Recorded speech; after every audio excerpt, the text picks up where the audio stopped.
So we're just letting everyone know on recording that the transcriptions for research are deprescribed. So that's fine. All good. And just getting your final consent on recording as well for the interview. I'm very happy for that. Thank you. I'm sure you are, given you rang. So you're one of the general practitioners at Woonona Medical Practice. Mm-hmm. And how long have you been qualified as a GP? Oh, as a GP, as a specialist GP? Oh, God, I don't know, about close to 20 years. Okay. 15, 20 years. All right. And then working at Woonona Medical Practice? 20 years. 20 so years. I started here as a registrar. Oh, wonderful. Okay. All right. So just in regards to the sort of more specifically to the project, when they sort of went to start it initially, what were your expectations? I already knew Margaret, and she was one of the pharmacists who helped train me when I was an intern, so I had pretty high expectations that she would be able to improve our practices. I wasn't sure what she would be able to improve, but I thought as we started, that had become clearer. Yeah. And we did have opioids as something that was something that we wanted to improve. Okay, all right. Opioid prescriptions. And did those expectations that you had, quite high by the sounds, did they change at all over time? They became more refined, I guess, and having her here actually changed our practices quite dramatically. Yeah, okay, all right. Improved them quite dramatically. And do you feel that sort of everything that you were anticipating was met? More. Perfect, great answer. Wonderful. So what were your sort of specific experiences or involvement in the project? So we looked at our practices and looked at different ways that we could improve them. We got the specialist input from a pharmacist, which was fantastic because it's a different perspective. Yeah. What was the question again? Just what your experiences of the project were. Okay, yeah.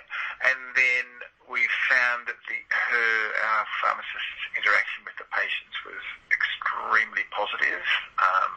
It showed up errors that we were making and improved those. It showed up errors that the patients were making. And then it showed up miscommunication between the specialists, the pharmacists, and the GPs and the patients as well. So it made everything much more accurate and clearer. Were there any differences that you noted in your patients in particular, or specifically in their sort of medication regimes that you had recorded versus what Margaret had found? Oh, lots. Okay. Yeah. And did you end up, or were you involved in reducing or ceasing any long-term medications? A lot, yeah. Okay. So she helped us to rationalise patient medication dramatically and decrease prescribing errors, I think. And were any of your patients prescribed long-term opioids that you ended up reviewing? Yes.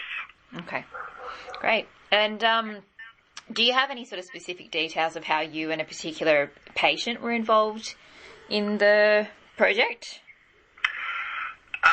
Well, I had patients who were on opioids long-term who were reluctant to trial decreasing them.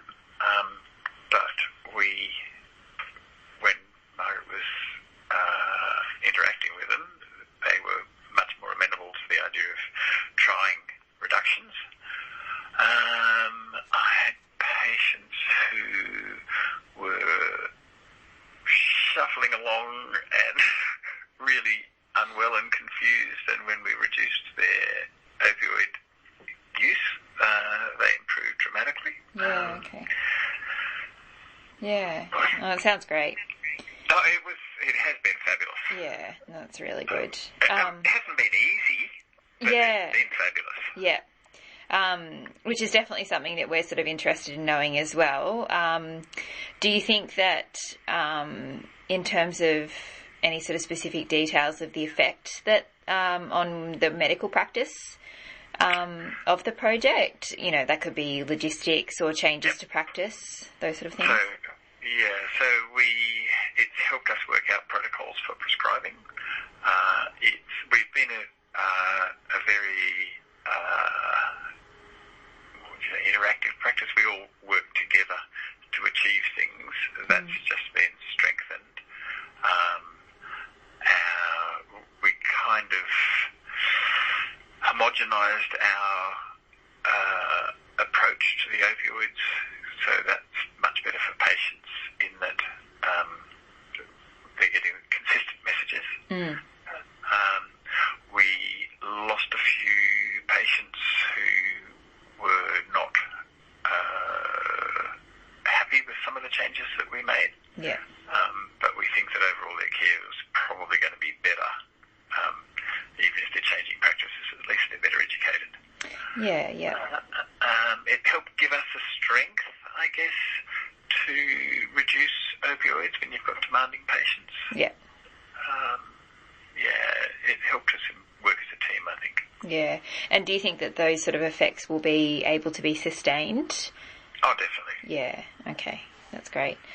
Are there other areas, I know we've sort of discussed the opioid management, but are there other areas of medication management that you think the pharmacist could be used for?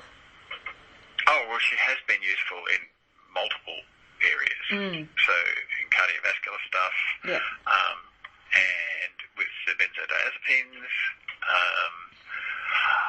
I don't know about oncological. I don't think she did anything with that. But she may have with some of the other doctors. Can you think of others that she didn't manage that you think would be appropriate? She only saw a very small number of our patients. I know. I'd say about 5% of the people who probably would benefit the most. So there's 95% of patients who would probably benefit from input from her, I think. Okay. Yeah, so quite a large group of patients beyond that sort of high-risk group. Yes. Right. Yeah. I think, well, just educating patients. I mean, she was great with the use of antibiotics for viral infections. She helped to get that message across. Just generally educating patients was fabulous. Okay, yeah, great. And do you think, here we are up to the barriers of the project, but what are some of the barriers, do you think, that sort of were part of the project? It's difficult for us as practitioners to change our practice. So there's a reluctance to do new things sometimes. But that's how having a pharmacist in really helped. But it takes a lot of work. You have to do some research, and luckily some of the doctors here were happy to do that. What else? I guess we were very lucky that it didn't, I don't know if it cost us anything, but it certainly didn't cost us very much to have the pharmacist here and improve the patient outcomes. So cost could be a barrier to implementing something like this, although we found it so beneficial that if we can't get funding, we're happy to do is funding from the practice itself. Yeah, okay. Oh, that's great. If there's anything we can do to continue to use Margaret's skills, we are happy to do that. Yeah, well, that's really positive. Do you think that, I guess that sort of answers the question of whether or not you thought the project was too short. It wasn't too short because it has been, it's had a wonderful effect. So it's really helped our patients, it's helped us as doctors, so it's had a great benefit. If it continued, it would be additional benefit. Yeah, okay. Fantastic. Do you think, are there any sort of specific aspects of the project from start to finish that could have been done better?